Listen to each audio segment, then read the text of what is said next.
What's up, movie fans and Netflix bingers? This is the Bros Who Binge podcast. My name is Adam Shubert, and as always, I'm joined by Lyndon Burton. Lyndon, how are you doing this week? Doing good, man. Can't complain. Can't complain. Another week here Was it at nice? what? It's a nice. Oh, it's a very nice. Yeah, man. The Borat, Sacha Baron Cohen, double dose from last week trial of the Chicago 7. This week back with Borat. But you know what? I'm not even excited to. Let me not do that. I'm more excited on some of the news we got this week. Not saying that I'm not excited about Borat. Also, I'm excited because this long journey with Avatar has come to an end, and I forgot how good this last episode was. Like, yeah, it it's is a really very good. satisfying season series finale. That's what I was going to ask. Is this one of the better, like, animated series finales? And we could talk about it when we get to it, because I wanted to ask you that. That's something I thought Probably of. so. Because when you think of, like, the Batmans and the Young Justices and shit like that, like, those superhero things don't end well.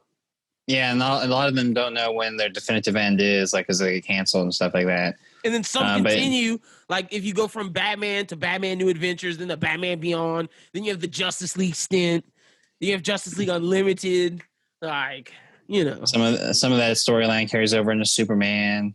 Yep. So, but I wanted to ask that, and that's in like this long journey with Avatar. I'm gonna ask you two questions, but that's one of them. I'm gonna tease it. That's a tease. The second one you'll find out when we get to it. But what a good finale! I can't wait to talk about it. I was so excited. Like, They gave you literally like call back. We're tying everything together. Like we're stitching this together, and it doesn't feel rushed. Yeah, I mean, I think when you rewatch it a few more, like I guess this is probably the third time watching it all the way through, and you just kind of see like some subtleties that it's like, oh, okay, well, I like how they did this, and it's not like, hey, look at this. This is why we did this. It's like character development that you kind of see, or like aesthetics that they use in their battles that call back to past episodes. Yeah, and that's some stuff that I'll talk themes. about when we get there. Just themes. So, but yeah, no, I'm excited about that. But we got some good news this week and some good rumors. It's gonna be a good show. I'm excited. Yeah, man, I'm ready to jump on into it. So let's get started. Michael B. Jordan, he's going to be in talks to make his directorial debut for Creed 3. And hey, I'm saying, Sylvester Stallone, he did Rocky 2, Rocky 3, Rocky 4, and Rocky 5.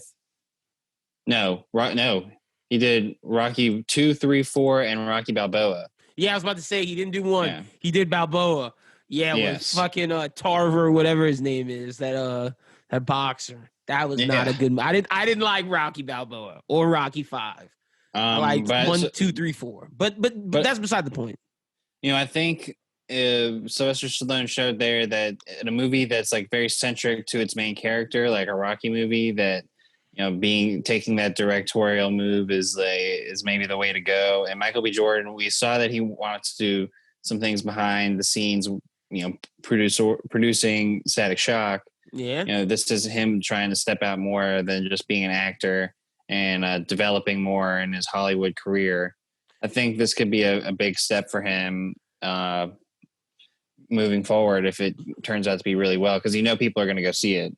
Yeah, and look, it's a big move to go from like making hits with Coogler to now like you're doing it yourself. So like that's a big step off the ledge. Now we got to see if it works, and if it works, it'll be good for him. So that this is just like a wait and see. But good for Michael B. Next up, see, I'm proud of this guy for something like this. I'm proud of this guy for a movie. Both of these guys. I'm proud of this because we've gotten on Ryan Gosling's ass a lot on this show.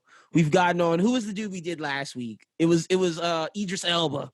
Like, oh, yeah, some dudes just don't know when to go back and do some old magic with somebody you've made magic with before. And some dudes don't have good agents getting them good jobs. This right here, I love. HBO's given a series order adaptation of the Joe Nesbo novel, The Sun, with Jake Gyllenhaal on board to star with his Prisoners director, Denis Villeneuve, who's on board to direct. The series is based on the #1 New York Times bestselling novel described as a tale of vengeance. Set amid Oslo's brutal hierarchy of corruption. The story follows Sonny Loftus, an escaped convict and opioid addict who can't recall his past on the run from the law toward an unknown truth. Jake's gonna get into this, man. This is gonna be dope. This sounds. This is gonna be Emmy nominated series for sure.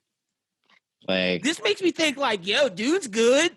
Like, my guy's just coasting to his next job. Like, he's like, all right, we'll do this HBO thing with Jake. Like, I'm excited for all of this.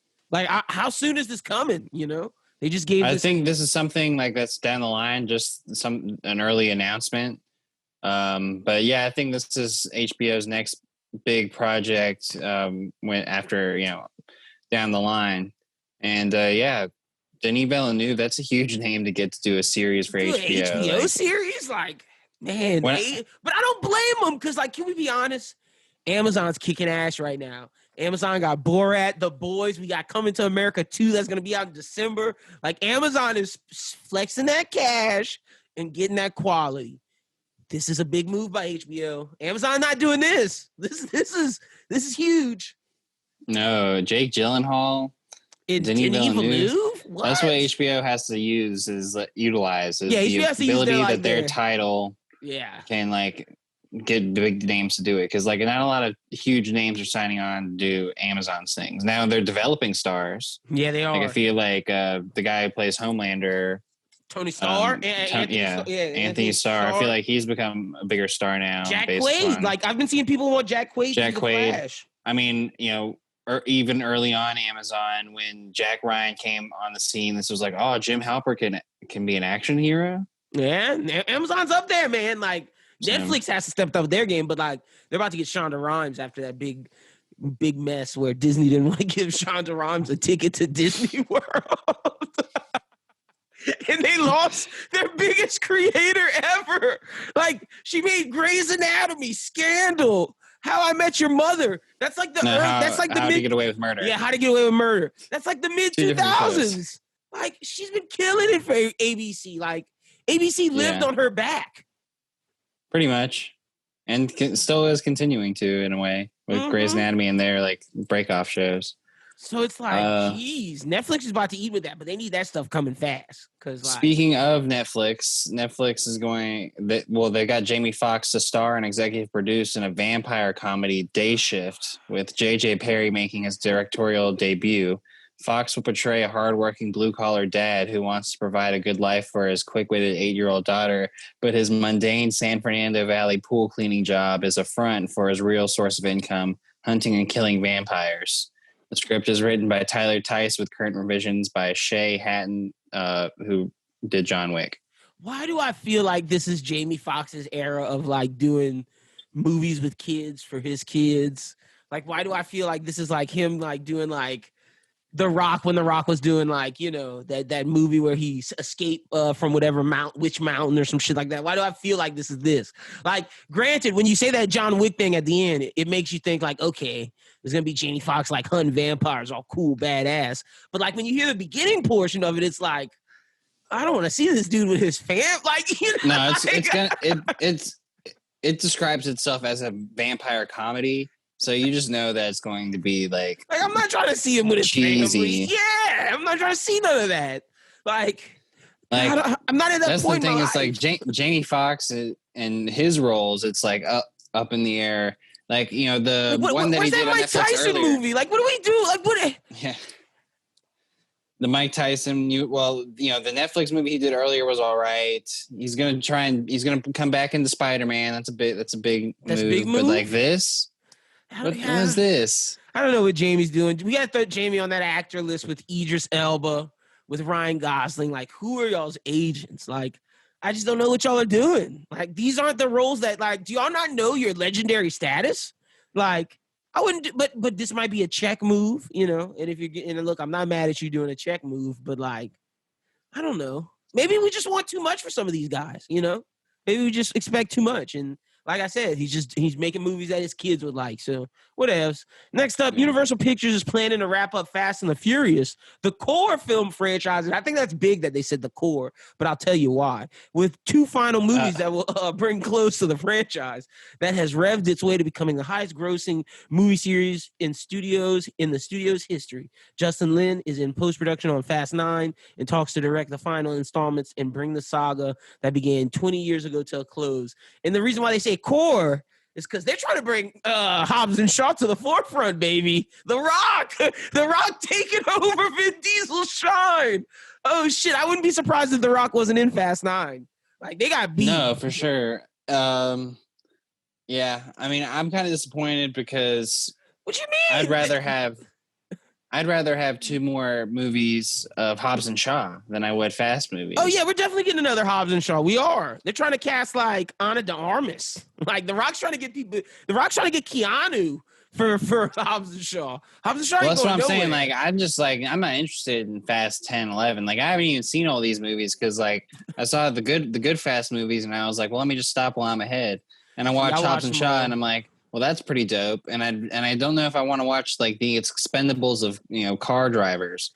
I'm just trying to like. The series changed over so many years. Like it was about cars, racing, stealing cars. Bro, they're about to go to space. It was Brink for cars. They're about to go to space. Like I'm so happy The Rock got out from under this. Like, see, The Rock was smart. Like, how are you gonna go to space? And they're bringing the Tokyo Drift guy back.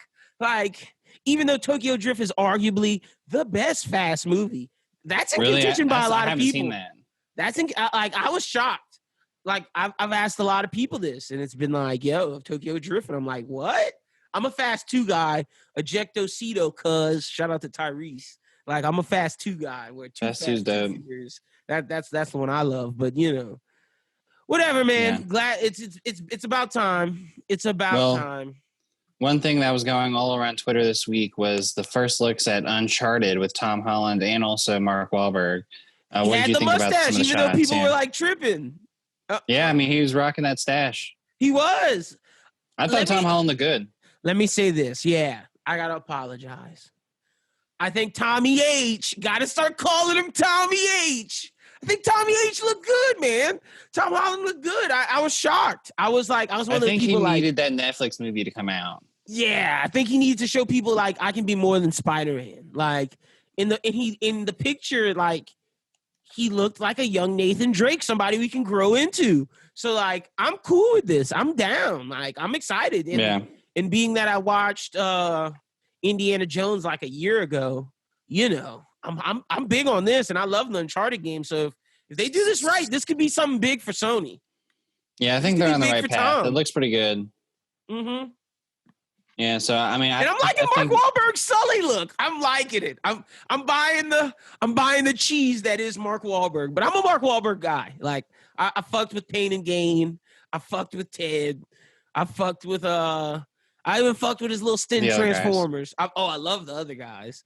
And I like the Bad Dads thing where it's him and Will Ferrell. I fucked with that. So, I'm a Mark Wahlberg guy. So, Yeah, I like Mark Wahlberg. I thought, Four Brothers. How could I forget that one? Classic. I think everything we saw out of these first looks of Uncharted, I think got a lot of people on board that were on the fence, like myself. And I'm ready to see this movie. I think I could be really successful. Yeah, I'm right there with you. Also, just let me say this, because I forgot to say it up top. By the time you guys are hearing this, we're going to see Red Hood for the new Titans season. Let me throw that out there. Since this is like first look time. We're going to see Titans Red Hood. They're going to drop the costume with Kieran Waters. And so, we'll see how that looks. I'm excited, Hopefully, I kind of want them to go with I don't want them to go with the classic one. I want them to go with the one that the comics is doing right now. But I know they're not going to do that because you gotta go classic. But if they do classic, let him have his leather jacket over his his armor. Let him have the bomber jacket. Don't just go armor. Don't just go armor and mask. But you can go mask, leather jacket. That'll be cool. I'd be down. Now, it's a quick side note, we're big Titans fans, and a lot of the people that listen to the show are Titans fans. But have you come across people who are not Titans fans? Yeah, I've seen a lot. I came across pretty recently one. Yeah, they were like, yeah, I just did not like that. They don't like it because it's not to the show not to what you want out of a Titans series. But the one, when I was talking to this person, he was like, yeah, I watched season 1. It was terrible. I was like, well, yeah, season 1 was not great. And when you compare it to season 2. Season 2 is good, though. That's my thing. That's what I'm saying. I was like, you should try and watch season 2 because, like, after it wraps up, that, that weird stuff that, gets you way better. So. Yeah, no, definitely. Like, Titans is not the typical, if you love the Teen Titans Cartoon Network series, if you love the classic comics, it's not that. Like, it's taking liberties. It's doing its own thing. But I think it's finally found its footing. I think season 2 has gotten them like, all right, now we're going to be a superhero show. And hopefully in this new season with Red Hood and everything, they're getting everything they were building to. So hopefully, like, this is like, all right, lit. The thing is, like, did they blow their Deathstroke load? I think they did. Maybe so. I mean, I don't know. He could come back. I think they could have extended that a little bit, but I guess they really needed to tie up some of the arcs with his kids. Yeah. Now we can just get him as like a villain. Hopefully he comes back because, like, we need him back after this because, like, Red Hood, that's tight. That's tight for a season. But, like, who's Dick gonna fight next? Maybe Team Red Hood and Deathstroke team up in season 4. I'd be down for something like that, especially since we're getting Tim Drake. Tim Drake's going to make an appearance this season. That's true. Got to fill the Robin role. Titans is going to be cool. I'm excited, I'm excited. But just want to throw that out. By the time people hear this, the Red Hood costume reveal will be out. Yeah, so there was definitely a lot to be excited for with all that. One other thing that happened this week that I thought was really interesting is that they're going to make an Addams Family live action TV series. And it's going to be, I think, on MGM television.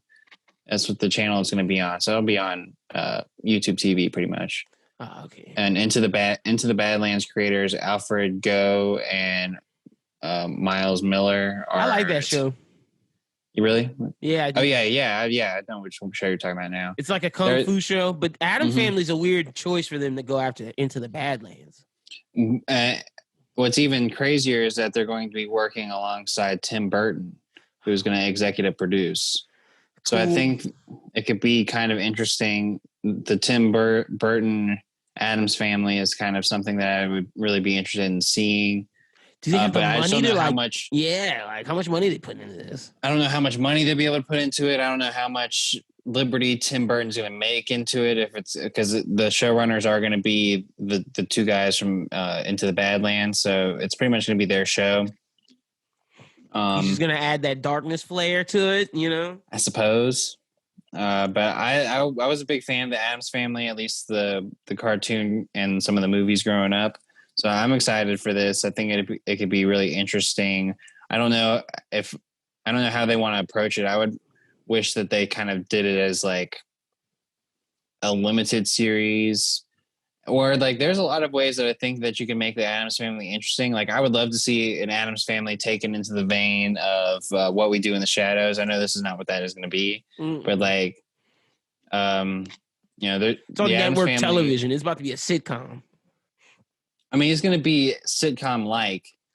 I just don't know like what style of sitcom is going to be, because I mean, The Office is a sitcom, Parks and Rec is a sitcom.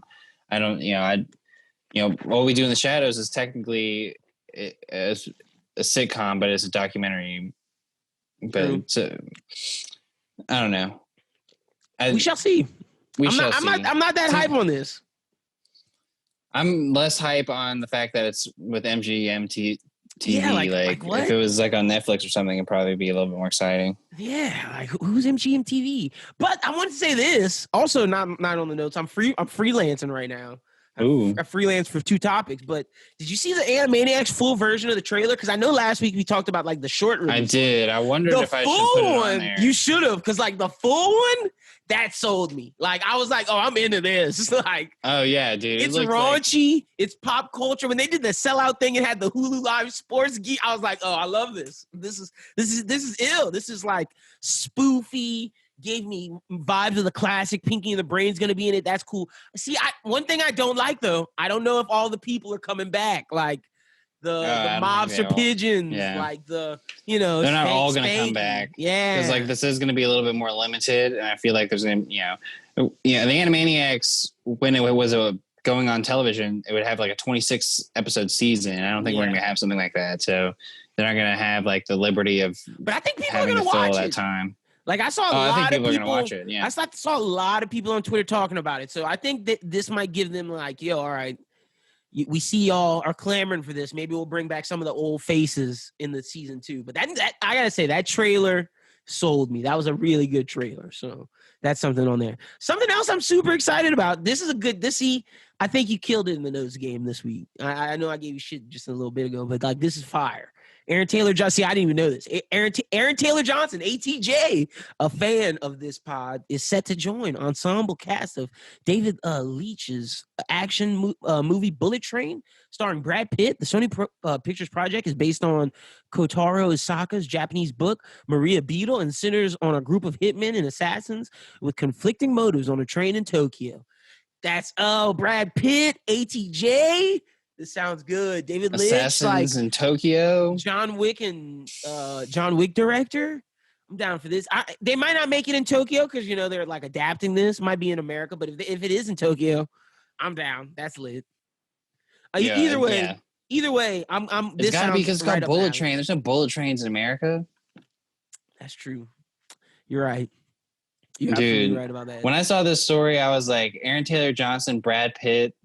Like, give it to me. Like, give it to me. This is like that's a great casting right there. This could be like, I hope it's serious. I hope it's not like John Wick, like how John Wick's got some fantastical aspects. Like, I want this to be serious. Like, I think it's gonna be real serious. Katanas, like, I want to see my guys in suits with their pissed. Like, oh, Brad Pitt. Like, let's get wavy on this one. This could be something great. So, David Lynch, don't let us down, man. But let's get to some rumors. All right, I'm gonna say my rumors, and you can say yours. All right, so right now, this is rumor. Like, let me stress this. This is not what I'm about to say. May or may not happen, but there's an interest for Keanu as Deathstroke. We don't know where. Joe is coming back. Joe Manganiello is coming back for the Snyderverse stuff for this movie, but like Keanu's Deathstroke makes me think that's for Matt Reeves. That's what that makes me think. I don't know. Is that crazy? Like, we got Colin Farrell as a Penguin. Like, if you're casting Keanu as Deathstroke, what's that for? Where do you sit? Who is that for? That's not for any Snyder stuff going forward. I don't think that's for James Gunn. That could be for James Gunn, maybe. Like his Suicide Squad, if we get a second one, maybe. But like, has he worked with James Gunn or Reeves before? That's a question. Has he? I want to say no. Yeah, Stallone was in Guardians. Keanu might have been in one of those Guardians movies. Like, it's like one of those like extra peeps. Oh, I think he was actually. That's what I'm saying. Like, I know it's not with Reeves. I think he's worked with Gunn. I think he has. Like, it's like one of those like side. I think he might have been like just his voice, something. But I think he was in Guardians. But I'm not sure. I'm not a hundo. But like, yo, we got Colin Farrell's Penguin. Keanu is Deathstroke for Robert Pattinson's Batman. That's believable. But like, can Keanu get that serious? I think so. I mean, I think he could definitely do it. I just don't know if like everyone would be able to take him seriously, because the thing about casting Keanu Reeves now is that Keanu Reeves is a lot of movies. Keanu Reeves, like, it's kind of like a thing now. But I think he'd let him wear the mask the whole time. I don't think he'd be like one of those dudes that's like, oh no, you got to show my face. Like, he wasn't in Guardians, by the way. Oh, he wasn't. Okay, well then this is up in the air. Like, I think Gunn is like the safe answer for like Suicide Squad 2, because obviously he's getting Peacemaker. He's obviously working with DC long term, at least for right now, it seems. But If it's for Reeves, ill. Either way, it's ill. But then there is a chance for some. Akira Battle Angel. There's a chance for a sequel of some kind, either as a show or a movie or as both. I just want Akira to come back. Akira Battle Angel. Oh no, Alita. Why am I saying Akira? Alita Battle Angel. If you do TV, my question is, how much money are you putting into it? Because I feel like there's a lot of money just to make Alita. Yeah, and there's a lot of money to make it look like it did. And is Robert Rodriguez doing TV? So I don't know. See, when you said that, at first I'm thinking, and we usually go into saying that, oh yeah, TV. But for this, I really just don't know if I want to see it on TV. I'd more so like to see it as a sequel to a film, like a trilogy. Is James Cameron helping out Robert Rodriguez in a TV show? I don't know. It was kind of those dudes who made it work. They love the series, and if they're not doing it, I don't know. But I think it deserves a sequel because it was successful. Yeah, I think it deserves a sequel too. I mean, I was definitely interested in seeing a sequel, but just not a TV series. Yeah, not a TV series. I'm with you, and we're the TV guys, so Speaking of TV series, John Boyega was interviewed by Yahoo recently, and they talked to him about the possibility of, or they asked him about the Disney Plus streaming shows, and John Boyega was very positive about them. Walking back his Star Wars takes, I see. Yeah, walking back some of his Star Wars takes, and he said he would love to maybe explore Finn in a future TV series. Would you be interested in a John Boyega Finn TV series? This hurts me on so many levels for the answer I'm about to give. No, I'm not. I'm thinking the same way. No, the fact that he's not a Jedi. No, I don't want to see Finn flying around with blasters, winning fights or whatever he's gonna do when he's not the Mandalorian. The Mandalorian has set us for a bar of Western bounty hunters. I'm not trying to. What is Finn gonna do? The war's over. What is he gonna do? And I don't want to see him as a stormtrooper or a trooper. Because he was also not very good at that. So it's no, man, I'm not interested in this. No, I'm not interested in it either. I mean, a lot of the same reasons you're saying, what would you do for a Finn series? It's not necessarily not me wanting John Boyega or his character in a series. It's just they've already done the character so wrong that there's just no coming back from it. There's just nothing that you could explore out of Finn from what they've given us. Yeah. In any time frame that would be interesting. It just really wouldn't work. Is he a pilot? What? So much. Just what would you do? And it's just as much as I love John Boyega, I don't love this for him, the actor. Let me say that too. He should try to he shouldn't try to get back in because it's I don't think it'll work. I really don't. So I want more for John Boyega than bringing back Finn because nah, bro, you can do better than that because that shit won't be fire. The last bit of rumors that I have is, did you see the CGI Rugrats? And what do you think? What? There's a CGI Rugrats? Yeah, go type it in real quick. Nickelodeon, Rotten Tomatoes put out a tweet this week. Nickelodeon is making a return with some series they've talked about. Camp SpongeBob, which is SpongeBob when you're little children. Look, this isn't for me. This is not for me. Oh man. Yes, the Nickelodeon Next Gen Nick. This is for kids. Yeah. All right, I'm not mad. I mean, I don't think it looks that bad, honestly. SpongeBob looks bad. Oh yeah, that little kid SpongeBob stuff looks like it's gonna be terrible. But the Rugrats, I don't think Susie looks like Susie, and Tommy without with his bare gums looks a little bit weirder in CGI. Yeah. But I mean, it's whatever. Yeah, it's whatever. It's not for us. But good on Nick going back into the well, getting stuff they like. But it's time for the movie on the rise, and we got some good stuff this week. A lot of good stuff. Also, Oh, I guess we'll say it at the end. We should have said it at the beginning, but this show's moving from Mondays.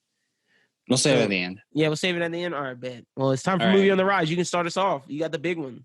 Well, the big one this week is Mandalorian coming out on Disney Plus. So everyone's definitely excited about that. We're figuring out what we want to do for it. We could do like a watch party. Would y'all be interested in that? Like, y'all let us know. Because since the show's moving, it's going to be a while before you get the full review. So we're thinking on Fridays, we hop on Twitch, either do a watch along or like a live reaction, something like that after we watch it or something, let us know what y'all think. But Mando hype season 2. Let's see it. Ahsoka Tano. Is she going to be in it? I don't know. I don't know. That's kind of the thing that like I'm excited to see.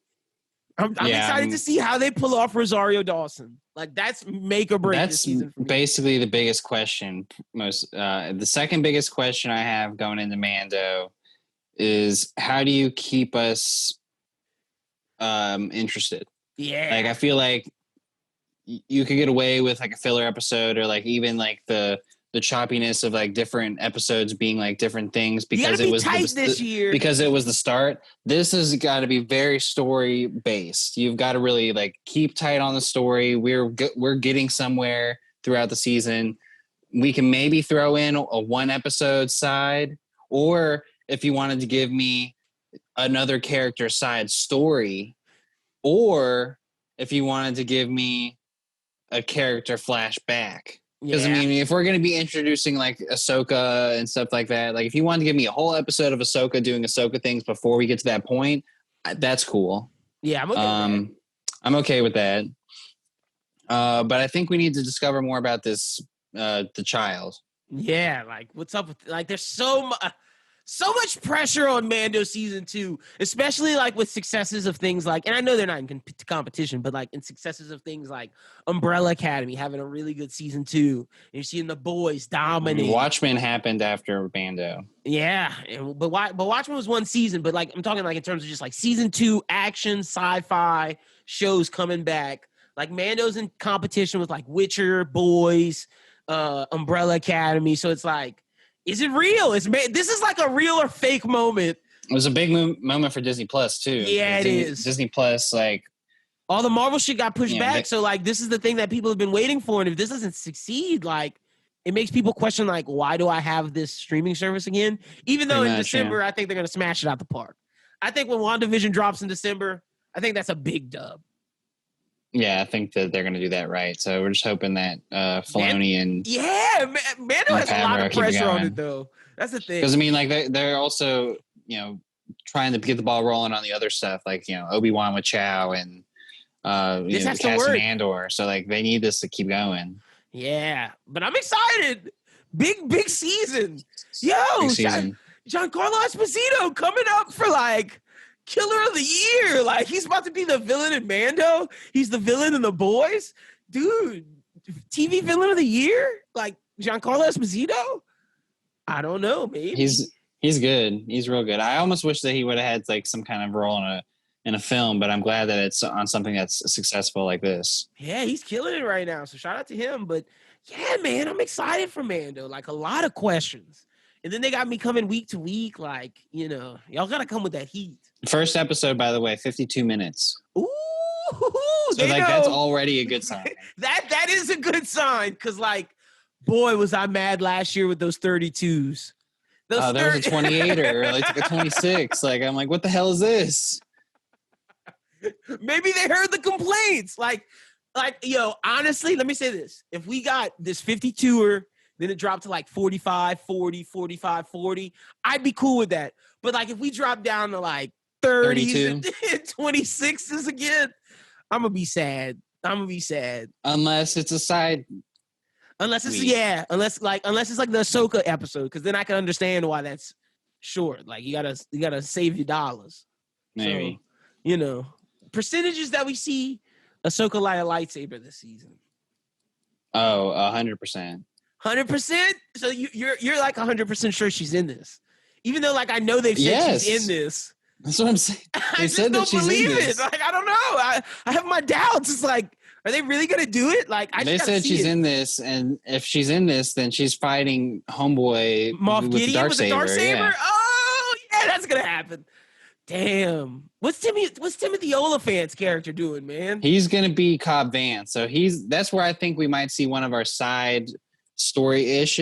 But if he ends up, but the Mando could also be included. So the Mando's got to go to Tatooine. Cobb Vanth is the sheriff of Freetown in Tatooine, and he wears Boba Fett's armor. So that's where we're going to figure out like the Boba Fett side of things, because Boba Fett's supposed to be in this season 2. And that was Boba Fett who supposedly killed that bitch at the end of last season. Or saved her or whatever. Or say whatever, yeah. Ooh, interesting. Okay. Mando got a lot of stuff I'm interested in this season. They got to pull off, because like a lot of stuff leaked, and like that's a good storyline. Ahsoka's a good storyline. But like, what's Carl Weathers and like, oh girl, Gina Carano doing? Like, well, hopefully she dies. So you think she's gonna die? Well, I feel like the fan base at this point just doesn't want that actress to carry on through the series. So man, I'm hyped for Mando. I'm glad we're having this talk, because we haven't talked about Mando like seriously like this, like really.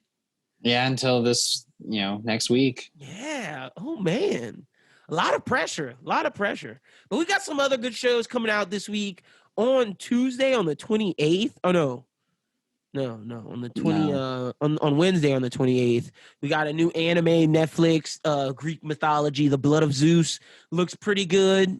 The trailer has me intrigued. Not too much 3D stuff, so I'm down. Looks like Amerime. So like, yeah, it's a Netflix original anime. Looks like Dante's Inferno, the anime. If you ever seen the American one, looks like kind of like Castlevania. Yeah, it has that Castlevania bloodline in it. So I'm into this. I'm gonna watch it. I'm definitely gonna watch it. But me and you more interested in what's coming out Sunday, since we're not gonna be able to talk about it because the show's moving to Wednesday. Moving to Thursday. There were shows releasing on Thursday. Forged in Fire.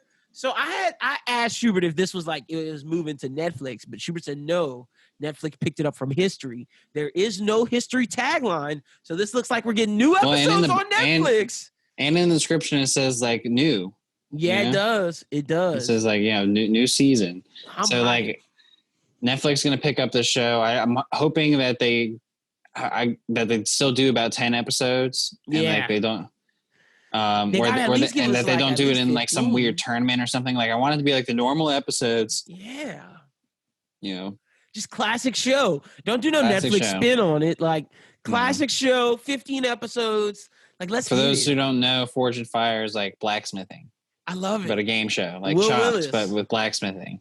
Yeah, it's like you got to build the weapons, build your knives. You make it through, you build a sword or a weapon from history, and they judge you. Just like Shubert said, like Chopped.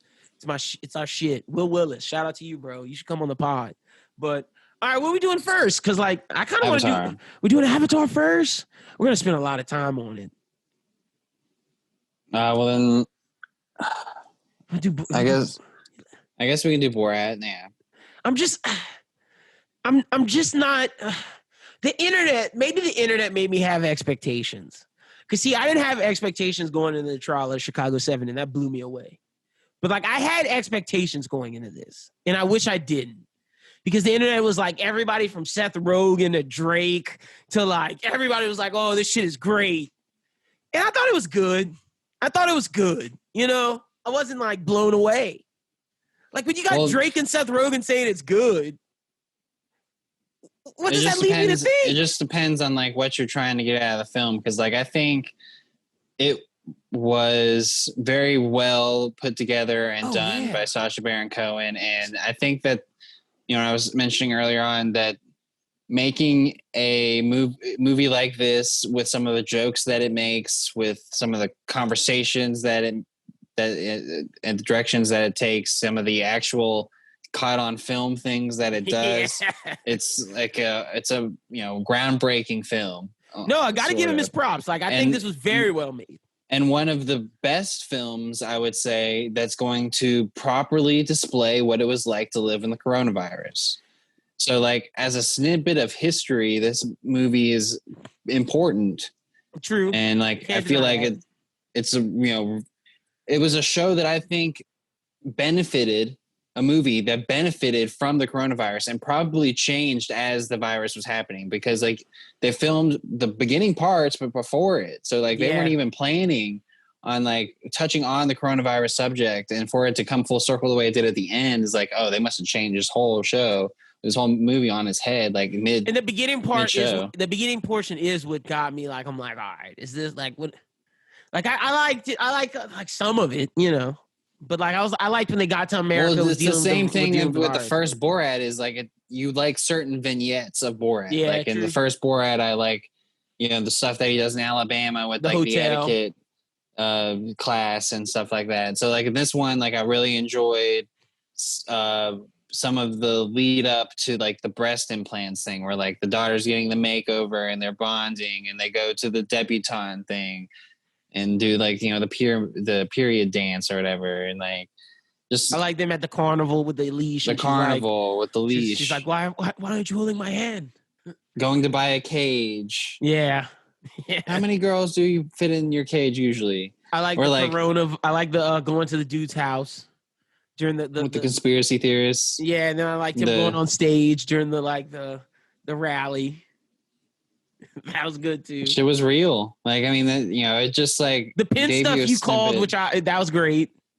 Yes, the pin stuff was great. The Giuliani stuff was what was wild, because like that shit is real. Like, you know, Rudy Giuliani was not acting, people. Like they caught that dude. They caught that dude on tape, like trying to get with that girl. Was he tucking it in? Was he tucking in his shirt? Bro, he was tucking it out.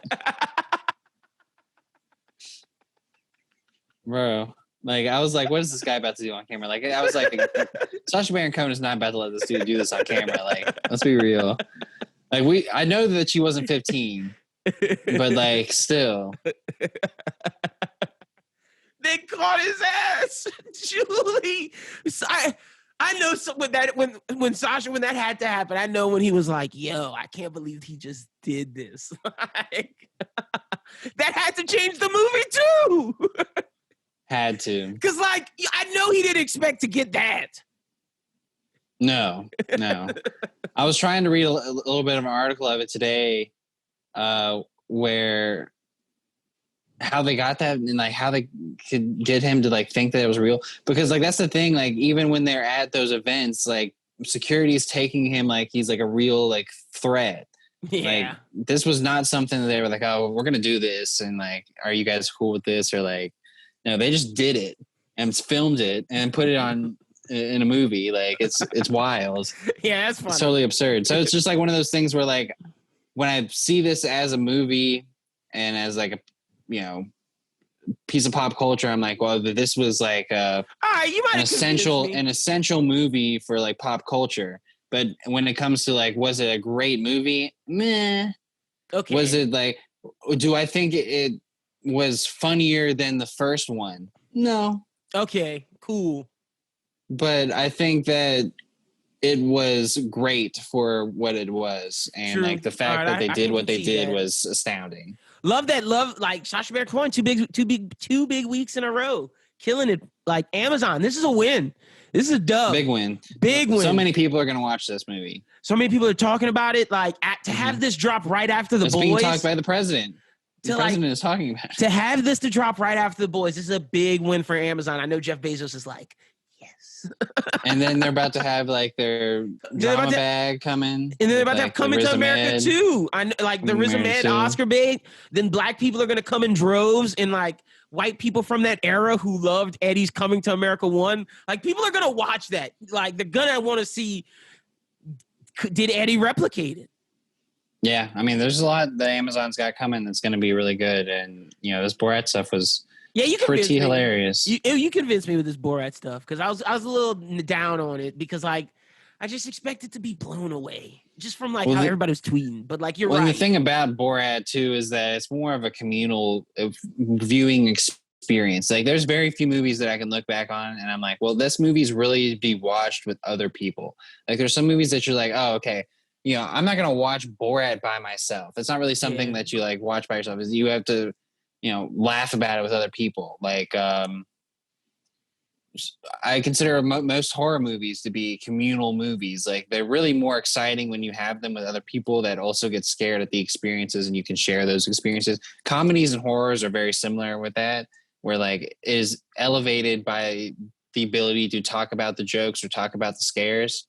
And so like Borat being what it is, like what you're saying with Twitter, and then also being able to like watch it, like let's say if you watched it with like your friends or your friends and your girlfriend, then you could like laugh along and like be like, oh, I can't believe that they got away with saying shit like that. Yeah, it's just like part of the fun of the movie. True. All right, I'm not hating anymore. Let's jump to something that I love though.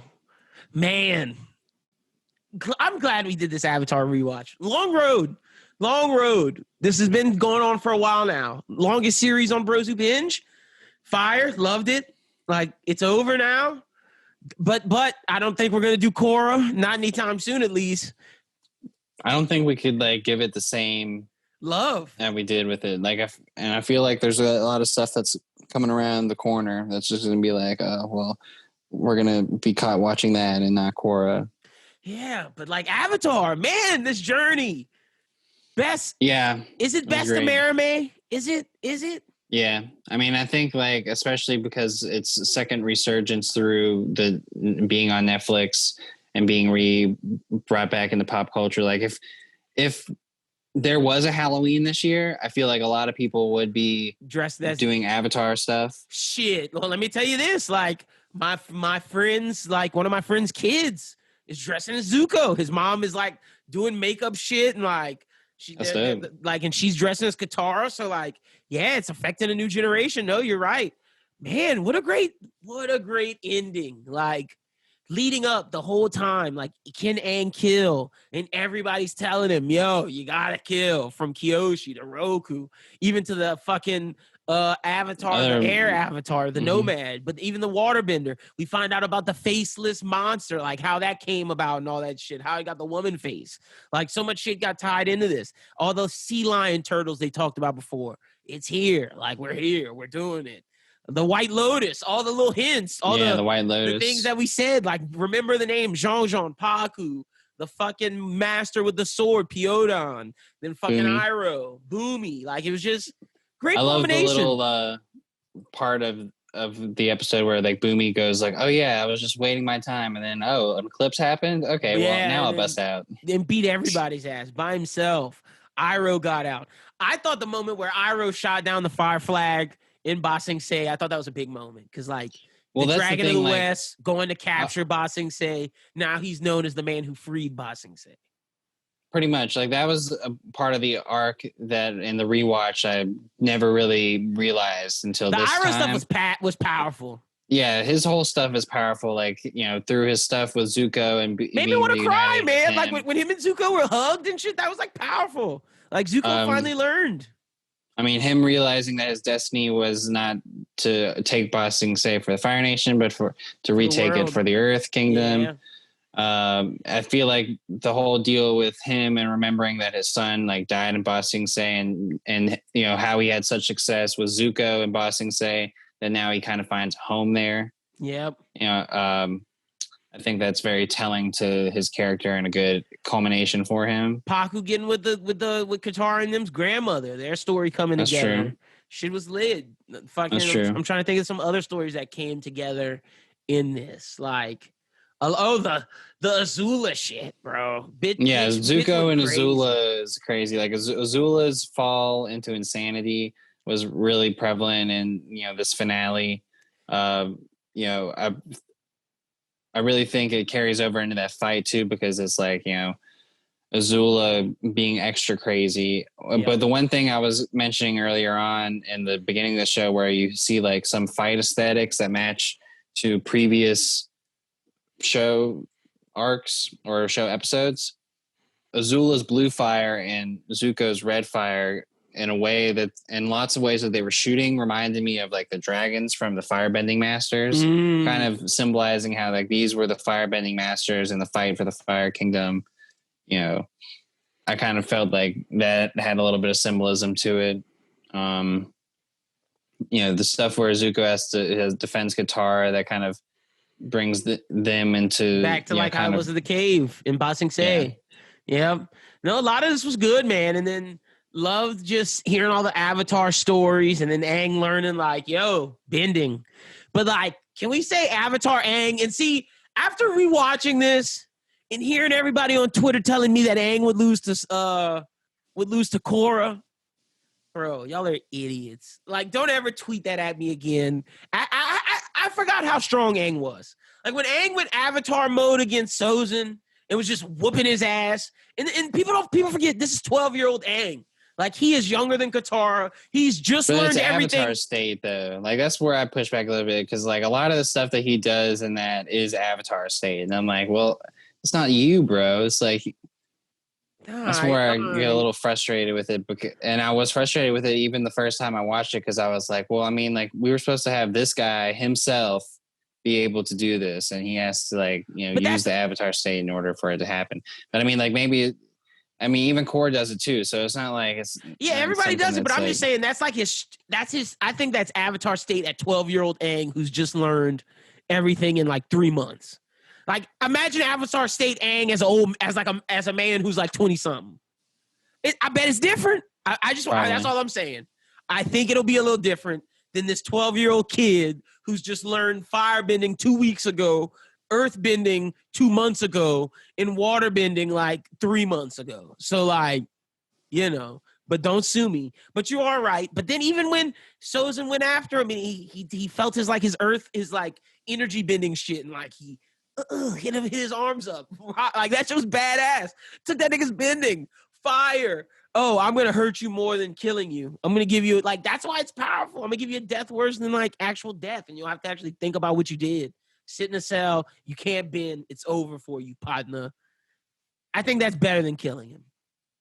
Oh yeah, definitely. I think that it was a pretty big thing to do, and he was searching so long to find something like that. So it was the perfect kind of justice because like one of the suggestions for him was make sure you bring justice in whatever way that's necessary or whatever. And I feel like that was the necessary justice more so than his death. More so than killing him. Yeah, for sure. Showing that we could be better than them. That like a lot of stuff that he showed the world in that moment. Crazy. They did it. At some points watching this, I knew this, like, this is coming, but like when you're in season 1, it's like, man, how did they get to this point again? Like it's rough for them early on. Like you never think they're going to be this. And I think you got to give, the B group a little bit, or I guess the C group, and with Toph, Suki, and Sokka a little credit. Like that stuff was kind of crazy, and like Sokka mentions that have we mentioned enough how cool it is that you invented metal bending? Yeah, she's like, no, not enough. So I think we need to mention that it's cool that Toph invented metal bending. Strongest earthbender, man. Got to give her props. It's way more prevalent in Korra. Yeah, they do it.